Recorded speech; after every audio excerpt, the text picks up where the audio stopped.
JM Fiang, patuloy ang magandang samahan.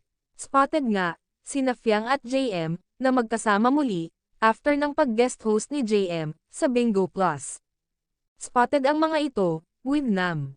At doon nga namigay, ng regalo si Fiang, kay Nam.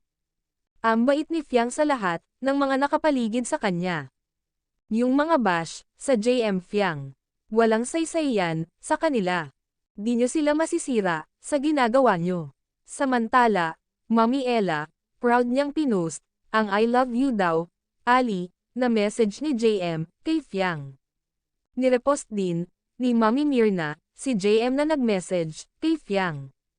Yung bash kayo ng bash, pero ang both families, ng JM Fiang, masaya sa kanila.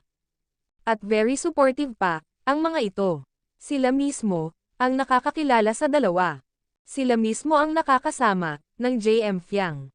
Kaya alam nila ang tama, kaya nila sinusuportahan, ang JM Fiang. Yung sinabi pa lang ni Hayden, sa live, na nung nakasama, at nakilala na niya si JM, ay super bait pala ito, sa personal. Walang nanay, ang gustong ipahamak, ang anak nila. Kaya kung mahal nyo talaga, si Fiang Smith, tanggap nyo, kung saan siya komportable, kung saan siya masaya. Ang JM Fiang, kahit ano pa ang bash nyo, pinili nila ang bawat isa.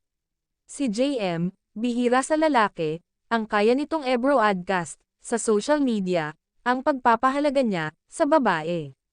Natamaan na talaga si JM, kay Fiang Smith. Grabe din magmahal, ang isang JM Ibarra. Walang takot na ipagsigawan, sa lahat, ang pagtangi nito, kay e-girl.